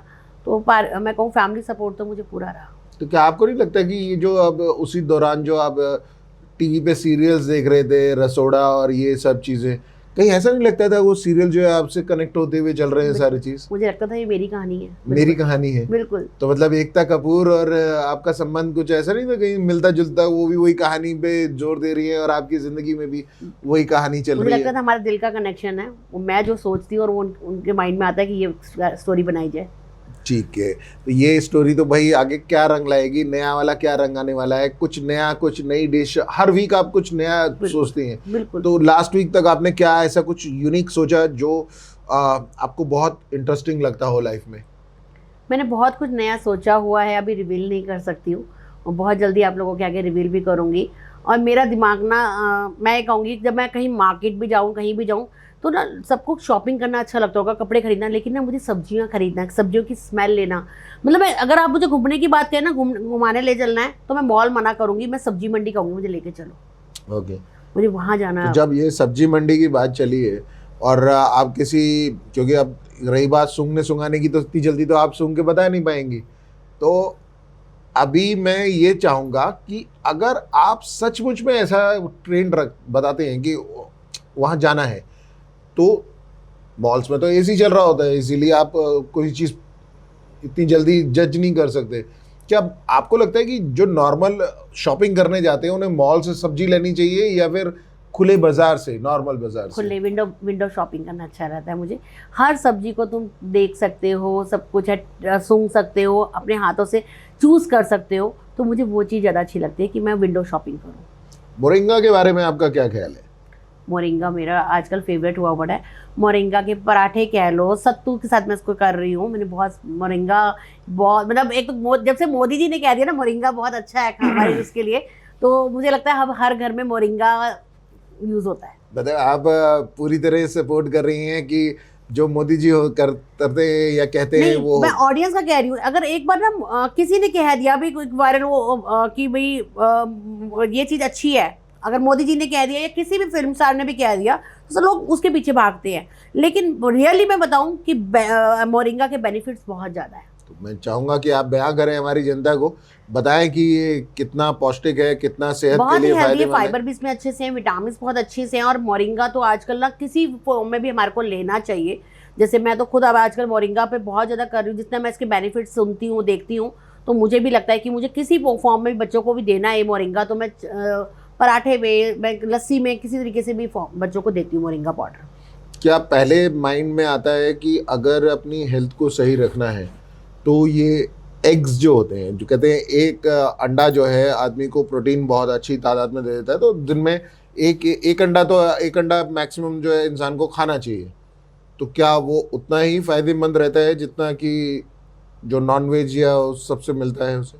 देखो वेज में भी बहुत सारी प्रोटीन के लिए, बहुत सारी चीज़ें प्रोटीन के लिए, नहीं कि सिर्फ नॉन वेज में ही आपको प्रोटीन मिलेगा। सबसे पहले तो मैं आपसे ये जानना चाहूँगा, आप अंडे को किस कैटेगरी में काउंट करेंगी, वेज और नॉन वेज? वो कहा तो जाता है वो वेज में, लेकिन मैं नॉन वेज में करती हूँ। आप उसे वो नॉन वेज में करेंगे, लेकिन दूध को आप कहते हैं कि नहीं वो वेज में है, तो ये इतना अंतर क्यों? अंडे को आप कह रहे हैं कि वो नॉन वेज है और दूध को आप कह रहे हैं कि वो वेज में है, तो दूध भी तो गौ माता से ही आ रहा है। एग तो नहीं आ रहा ना? तो एग तो मुर्गी से आ रहा है। हाँ, लेकिन अमित जी आप बोल रहे हैं कि अंडा वेज है या नॉन वेज है। अंडा मैं कहूँगी वैसे तो नॉन वेज ही है, लेकिन अगर आप कह रहे हैं अंडा खाना चाहिए, तो मैं कहूँगी अगर डॉक्टर की एडवाइस से मिल करना है, अगर डॉक्टर ने कह दिया खाना ही खाना है आपको, तो आपको खाना ही पड़ेगा, वो एक दवाई समझ के खा लेंगे। लेकिन मेरा कहना ये है कि एग से अच्छा भी प्रोटीन ना और भी हमारी कई चीज़ों से मिल सकता है, जैसे दालें हैं, हमारे टोफू है, पनीर है, उस दूध है, उससे भी मिल सकता है। तो अगर रिक्वायरमेंट वहाँ पूरी होती है तो ठीक है, नहीं तो अगर डॉक्टर ने रिकमेंड करा है तो खा सकते हैं। क्या बात है। लेकिन ये जब आप कुछ स्वीट्स की बात कर रहे थे कि आप जब केक्स वगैरह में बनाते हैं, तो क्या अंडे का इस्तेमाल हर केक में ज़रूरी होता है? नहीं होता। बिल्कुल नहीं होता। कहने को होता है कि सब कहते हैं एग के बिना नहीं बनता, केक नहीं बनता, लेकिन मैं कहूँ बनता है। बस थोड़ा सा ही कहती हूँ, बिना एग वाला जो होता है वो थोड़ा एक्सपेंसिव हो जाता है, क्योंकि उसमें ऐसे इंग्रेडिएंट्स डाले जाते हैं जो थोड़े एक्सपेंसिव हो जाते हैं। एग से क्या है जैसे कि क्या डलता है, जैसे मतलब कुछ तो ऐसी चीज होती होगी ना जो अंडे को टोटली चेंज कर देती है। अंडा चाहिए, अंडा चाहिए, अंडा नहीं चाहिए, अंडा नहीं चाहिए तो फिर वो महंगा महंगा। तो क्या डलता है उसमें ऐसा जो उसको महंगा कर देता है? मैं कहूँ एग, जो एग है उस एग वाले से उसकी शेल्फ लाइफ बढ़ जाती है। हाँ, लेकिन जो एगलेस के हमारे केक होते हैं उसकी शेल्फ लाइफ कम होती है, क्योंकि वो हमेशा कर्ड से, कंडेंस मिल्क से या फिर आपकी फ्लैक्स सीड से बनता है। फ्लैक्स सीड्स का जेल डाला जाता है, या फिर आपका कर्ड डाला जाएगा, दही डाला जाएगा, या फिर कंडेंस मिल्क। ये सारे सब्स्टिट्यूट है हमारे एग के। तो ये जो आप राज खोल रहे हैं, क्या बेकरी वाले भी इस चीज पे फॉलो अप करते हैं, ऐसे ही चलता है? देखिए, अगर आप कहते हैं ना, आप ये, अब मैं कंपेयर टू कहूँ कि होम कुक का आप कहते हो कि केक महंगा होता है, भाई वो तो 1000 रुपीज़ kg मिल रहा है वहाँ पे, और हमारी बेकरी में 500 रुपये मिल जाता है। तो वो यही फ़र्क आता है। एक तो वही आपने बनाने का काफ़ी सारी वीडियोस भी देख ली होंगी कि इस तरीके से बनाया जाता है। और जितना मर्जी कह ले बेकरी वाले कि हमारा एगलेस होता है, वहाँ पे एगलेस नहीं होता। मैं खुद कहूँ, बिल्कुल नहीं होता। बहुत रेयर एक दो अच्छी जो बेकरी है वहाँ पे यूज हो सकता है कि वहाँ पे पूरा प्योर एगलेस चीज़ें बनती हो, लेकिन कहीं पर भी नहीं होता। ऐसा पॉसिबल? क्योंकि उनका कॉस्टिंग नहीं निकलेगी। तो ये जो बेकरीज में आज की डेट में जो चीज़ें बन रही हैं, उसको आप कैसे जस्टिफाई कर सकते हैं कि बेस्ट है?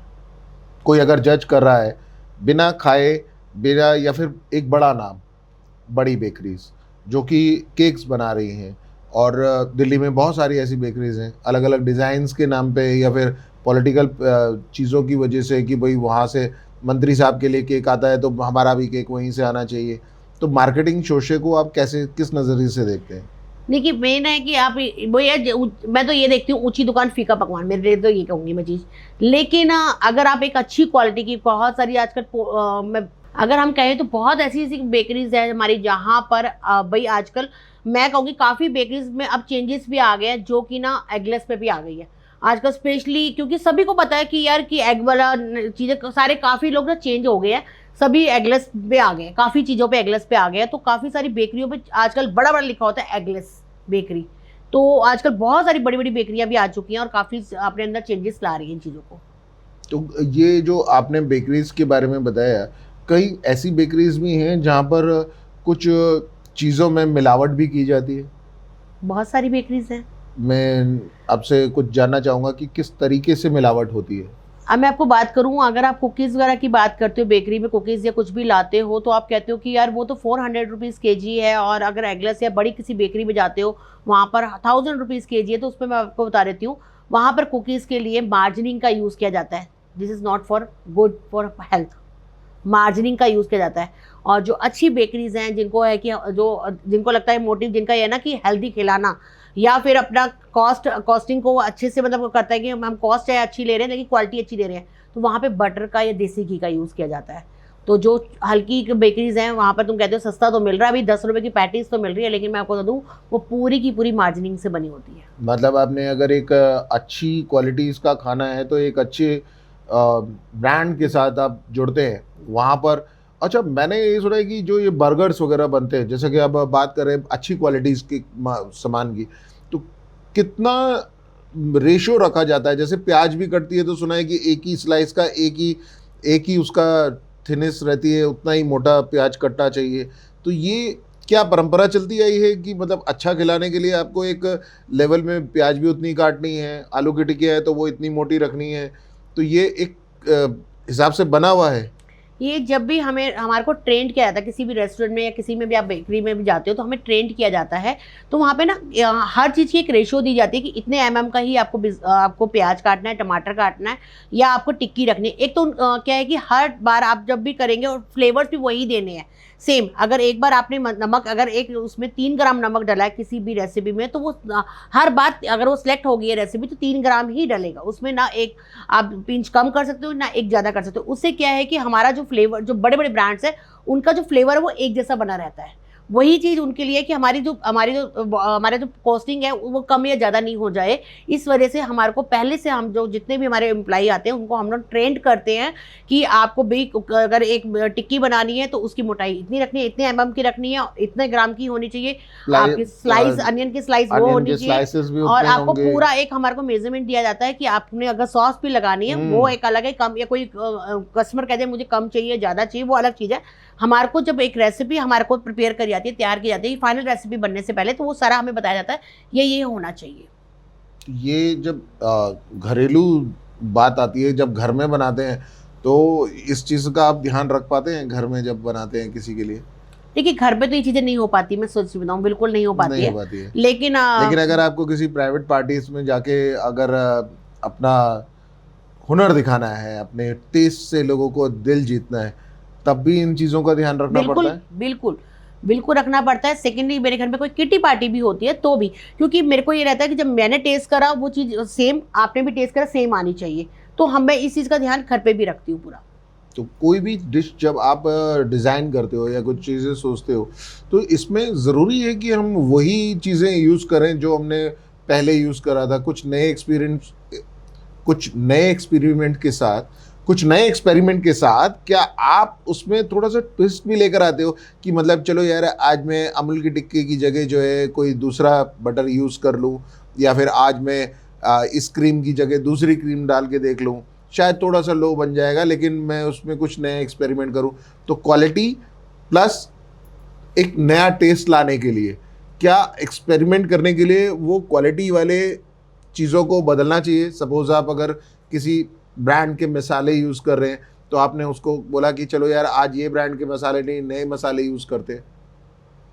नहीं, मैं ऐसा हम लोग करते नहीं है। करने के लिए हमारे को हम लोग करेंगे भी तो ये ट्रायल होगा हमारा। हम लोग कभी कस्टमर पे या ये नई चीज़ नहीं कर सकते। अगर हम इस कंपनी के मसाले यूज़ कर रहे हैं तो उसी कंपनी के करेंगे, चाहे उसका रेट बढ़ता है चाहे कम होता है।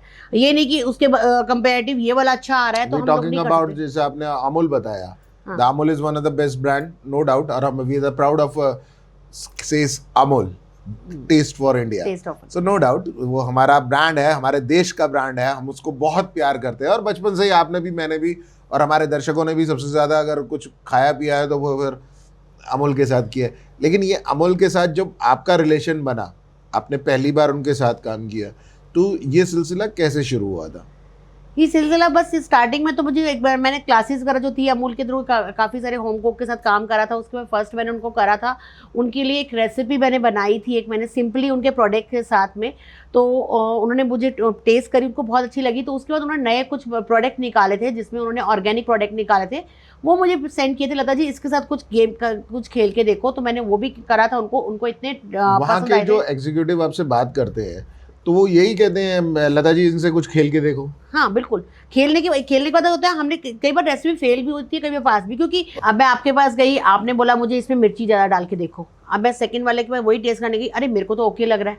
तो ये चीज़ें ना कई बार हमारे साथ रेसिपी को साथ हमें गेम खेलनी पड़ती है, हर किसी का टेस्ट बर्ड अलग अलग है, तो हमें एक ऐसी रेसिपी बनानी पड़ती है जिसमें आप भी सर्टिफाइड हो जाए, सामने वाला भी हो जाए। तो हमें कई बार वो चीज़ें बना के देख कर टेस्ट करानी पड़ती है सभी को। तो मैंने ऐसी रेसिपी टेस्ट कराई, 2-3 बार बनाई थी, फिर वो रेसिपी सबको इतनी पसंद आई थी।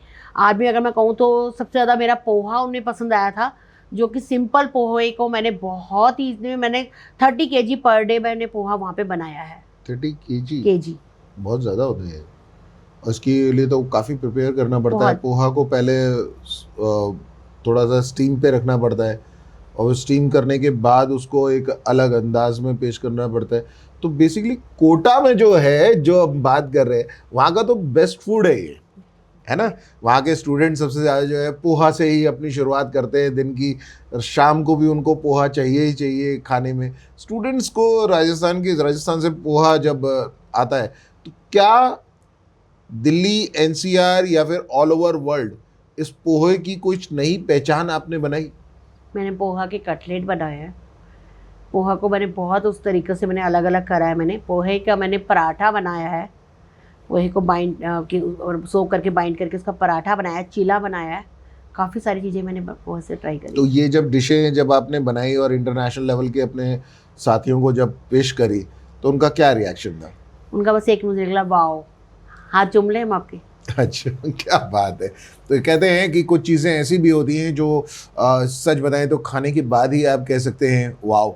तो उसके लिए आप बिल्कुल मास्टर शेफ़ आपके साथ हैं, आप इनसे संपर्क भी कर सकते हैं अपनी प्राइवेट पार्टीज़ के लिए ख़ास तौर पे, है ना। तो ये जब प्राइवेट पार्टीज़ में कितना खर्चा आ जाता है कुछ बता देंगे? कुछ मेरे को भी अपना पर्सनली अगर ऐसी किसी पार्टी में आपको इन्वाइट करना हो, एज अ गेस्ट भी, एज अ कुक भी, एज अ पूरा इंचार्ज भी, तो आपके देख रेख में अगर कुछ बढ़िया डिशेस खाने का मन करे किसी का, तो वो कितने बजट लेके सोच के चल सकता है?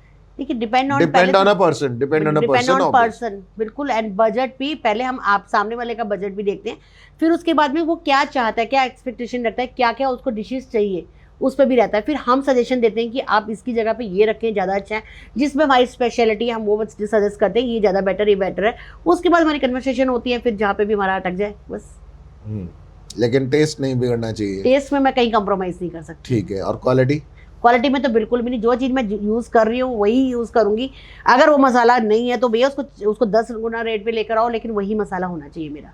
क्या बात है। तो ये इस बात पे स्टिक है कि अगर वो कॉस्टली भी होगा तब भी वही मसाला उसमें बट मैं उसी कॉस्ट पे सामने वाले को दूंगी जिसमें मेरी बात हुई है। ये नहीं कि मसाला आज मेरा, मैं ये नहीं कहूँगी आज धनिया मेरा अगर 100 रुपये किलो पहुँच गया है तो भैया मैं तो सब्जी महंगी कर दूंगी क्योंकि ना सब धनिया बहुत महंगा हो गया। मेरी नहीं, ये चीज़ नहीं रहेगी। पहला मैंने कहा कि सामने वाले को मेरी चीज़ पसंद कितनी आई, सबसे बड़ी चीज़ ये है। पैसा इज़ नॉट इम्पॉर्टेंट, टेस्ट। क्योंकि अगर एक बार मेरे को जेब से भी लगाना पड़ जाएगा, दूसरी बार रुकेगा। अब मैं आपसे पूछूंगा सबसे बड़ी मार्केट मसालों की? IN पहले वो तो है ही, वो वहाँ वाली तो है ही हमारी, क्या नाम है, चांदनी चौक वाली। लेकिन खारी बावड़ी की बात हो रही है। लेकिन INA में ना आपको इंटरनेशनल जितने भी मसाले होते हैं और केरला के प्योर मसाले वो वहाँ मिल जाएंगे। देखिए केरला के मसालों की बात चली है तो आपको पता जब काली मिर्च खास तौर पे केरला से वायनाड से आती है, वायनाड की मशहूर काली मिर्च कितने रुपए किलो के हिसाब से आप सोच सकते हैं कि कितना होगा? वो 2000 रुपये से अबव है। 2000 रुपये किलो। आप सोच सकते हैं कि जिस काले दाने को आप घर में एक छोटा सा काली मिर्च कहते हैं, उसका अगर आप 1 किलो भी लेंगे तो वो 2000 रुपये किलो के रेट पर जाती है। तो वायनाड की तो ये मशहूर चीज़ें है ही हैं। साथ साथ अगर हम बात करें तैमूर का दाना, मैं अपने व्यूवर्स को बता दूं, तैमूर के दाने की जब बात ही हुई है तो तैमूर का दाना ना कईयों को नहीं पता होगा, कुमाऊं मिर्ची भी कहा जाता है और इसके अगर एक औषधि भी कहा जाता है इसको। और इतनी बढ़िया ये एक मैं कहूँगी मेडिसिन कहूँगी इसको, पीढ़ी दर जिसको जुकाम खांसी है ना वो एक बार ये ले ले। और सच बता रही हूँ बहुत ही अमेजिंग है, इसका फ्लेवर ही अलग है और इतनी बढ़िया ये इम्यूनिटी को भी स्ट्रॉन्ग करती है। तो एक बार ज़रूर आप ट्राई करना। तैमूर की मिर्ची वो दाना बड़ा अमेजिंग है, कुमाऊं में भी मिलता है और मार्केट में भी आप किसी भी कहेंगे। उसकी अगर कॉस्ट की बात करें तो जेब जरूर ढीली होएगी, वो मुझे लगता है अराउंड 2000 रुपीज़ से अबव ही आती है। तो एक बार वो जरूर ट्राई करना। पर मैं कहूँगी आप कहोगे क्या बात है कि लता जी आपने औषधि ऐसी बताई है, दोबारा डॉक्टर के पास नहीं जाना पड़ेगा आपको कभी। तो लता जी तो ये चाहती हैं कि अब डॉक्टरों का जो है थोड़ा सा नुकसान हो जाए, है ना। तो लेकिन अभी ये टॉक शो में अभी और भी चीज़ें आपसे जानेंगे।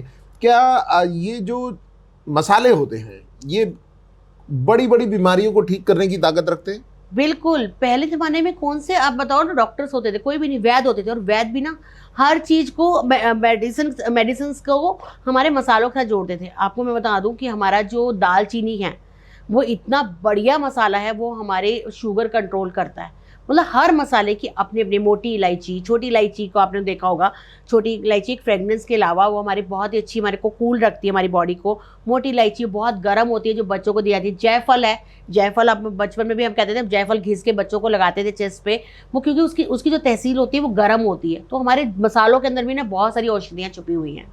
ये आप जो बता रहे हैं कि ऐसी उसके अंदर जो फ्लेवर है, फ्लेवर के साथ साथ जो उसकी गर्माहट है, तो ये जो गर्माहट शरीर के हर अंग में फ़ायदा करती है मसाले की। बिल्कुल। तो कौन सा ऐसा मसाला है जिसको खाने से जो है कम से कम एटलीस्ट, आजकल सबसे ज़्यादा प्रॉब्लम रहती है घुटनों के दर्द की, तो उसमें फ़ायदा करता हो कोई मसाला ऐसा? तो माथुर जी अगर आप घुटनों के दर्द की बात कर रहे हैं तो घुटनों का दर्द ना कैसे होता है, हमेशा सारी चीज़ें होती है, गैस बनती है जब हमारे को।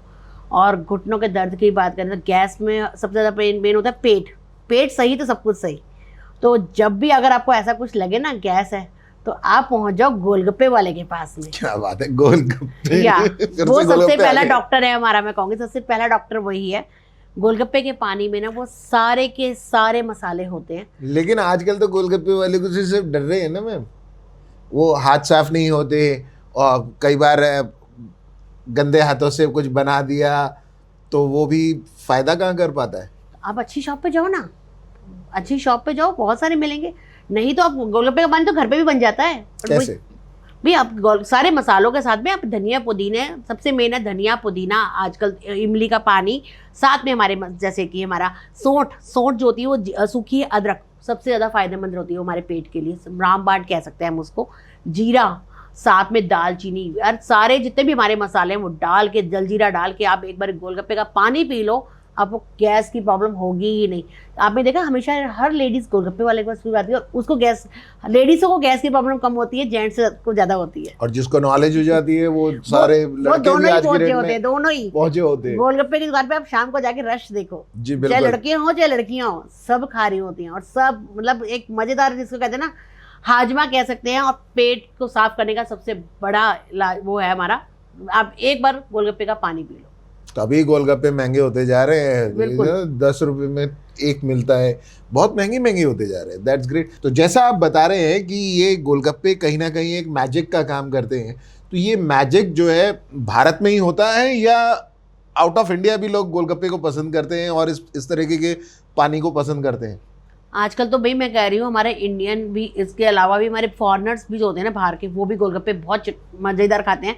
भाई वहाँ पे वाटर बॉल कहा जाता है, यहाँ पे पुचका कहा जाता है, फ़र्क इतना होता है। जी हाँ, ये पुचका वाली बात से याद आया मुझे, बंगाली में शायद पुचका बोला कहते जाता है। हाँ। जब बात चल रही है पुचकों की, तो आपको पता ही है कि पुरानी दिल्ली के भी पुचके यानी कि अपने गोलगप्पे जो हैं बहुत ही बढ़िया है वहाँ के। तो वहाँ का टेस्ट कैसा लगा? भाई मैं कहूँ पुरानी दिल्ली का तो चाट, चटोरी हम कहते हैं, चटोरी गली कहते हैं हम लोग तो उसको, सीताराम बाजार को, और मुझे लगता है वहीं से ही आया है चाट। सबसे पहले कहूँ पुरानी दिल्ली से ही चाट आया है। और अगर चाट के बाद में अगर आपने दौलत की चाट खा ली तो वही, और वो आती भी कुछ टाइम के लिए, हार्डली 1 या 1.5 महीने के लिए वो आती है, सर्दियों में मिलती है वो, और आपने एक बार खा ली उसका स्वाद ज़िंदगी भर नहीं भूल पाओगे। ये दौलत की चाट के पीछे की कहानी भी है कोई? दौलत की चाट मेरे जो मैं समझती हूँ, दौलत की चाट उसी को दौलत की चाट कहा था। वो इतनी कॉस्टली होती है कि उसको बनाने, वो खाने वाला भी वो कहते हैं वही खा सकता है जो दौलत वाला है, वही खा सकता है, क्योंकि बहुत एक्सपेंसिव होती है। लेकिन उसमें जो मेहनत होती है ना उसकी, वो बहुत, मैंने खुद भी कैसे बनती कैसे है ये दौलत की मैंने चाट? बहुत बार ट्राई करी है, बट वो टेस्ट तो नहीं आया। वही दूध को सुखा सुखा के वो बनाते हैं, और उसके ऊपर की जो मलाई आ जाती है वही नेचुरली उसके अंदर, मतलब उसके अंदर कुछ भी और नहीं मिला जाता, शुगर या कुछ नहीं मिला जाता, उसको नेचुरली आप दूध को वो सुखाते हैं वो लोग और काटते हैं, उसी को निकालते जाते हैं, वही मलाई होती है। उसके बाद झाग से होते हैं, मतलब झाग से, बिल्कुल। झाग झाग उतारते जाते हैं, जैसे से बॉयल आ रहा है उसका झाग को उतारते जाएंगे, एक एक लेयर, जैसे से झाग आएगी, और उसके ऊपर आपने केसर वगैरह सब कुछ डाल के जब उसको खाओगे ना, मुंह में पानी आएगा। सच में वो जो एक टेस्ट है प्योरिटी का, जो पुरानी दिल्ली में सिर्फ दौलत वालों को ही मिलता है। मतलब आपके पास अगर दौलत है ना, तभी आप पुरानी दिल्ली जाके इजीली वो दौलत की चाट का मजा ले सकते हैं। और वो भी मेरे ख्याल से आपने बताया सर्दियों में 1 या 1.5 महीने के लिए ही आती है वो। हाँ, और उसको ढूंढना भी इतना आसान नहीं है, क्योंकि आप पराठे वाली गली जाएंगे या फिर किसी दूसरी गली में पता करेंगे, या फिर चलते राहगीरों से भी पूछेंगे कि दौलत की चाट कहाँ मिलती है और कौन सी गली में मिलती है, तो शायद उनको भी उसका अंदाज़ा नहीं होगा कि वो कहाँ बेच रहे होंगे। वैसे 4-5 लोग ऐसे हैं वहाँ पे जो उस चाट को बेचते हैं, वो भी एक खोमचा लगा के टोटली। काफ़ी सारे, अब तो काफ़ी सारे आ गए हैं, सबने काफ़ी और निकाल लिए, लेकिन पुरानी जो दुकानें थी ना, वो हर किसी को नहीं मालूम। वो छोटी छोटी गलियों से निकल के जो आती है ना शॉप, फिर उसका मज़ा ही कुछ अलग है। क्या बात है। तो चलिए, ये तो रही प्यारी सी टॉक वाली बात। इन फ्यूचर क्या प्लान है, लास्ट मोमेंट्स पे अगर आप बताना चाहें शो के, कि क्या प्लान है in future as a cook, जब इंटरनेशनल लेवल पे कुछ करने का? मैं अभी इंटरनेशनल लेवल पे भी मैं कह रही हूँ, मैंने मास्टर शेफ में जाना है, और अभी बहुत कुछ करना है। अभी कुछ रिकॉर्ड्स मेरे हैं कि मेरा ड्रीम है कि मेरे कुछ और रिकॉर्ड्स हैं जो वो मैंने बनाना चाहती हूँ। इंडियन बुक ऑफ रिकॉर्ड है, वर्ल्ड रिकॉर्ड है, वो सब मेरा चल रहा है माइंड में, वो बनाऊँगी अब जल्दी। तो लता जी, इसी कामना के साथ कि आप अपने ड्रीम्स को सक्सेस करें और जल्दी से एक इंटरनेशनल लेवल तक पहुँचे, इंटायर टीम यानी कि हमारी डायवेक्स टीम के साथ लेता हूँ आपसे विदा। किसी और दिन आपसे फिर से मास्टर शेफ जब आप जीत कराएंगे तो इसी शो में होगी आपसे फिर से मुलाकात। तब तक के लिए आप सभी लाइक कीजिए, सब्सक्राइब कीजिए और जुड़े रहिए डायवेक्स टीम के साथ।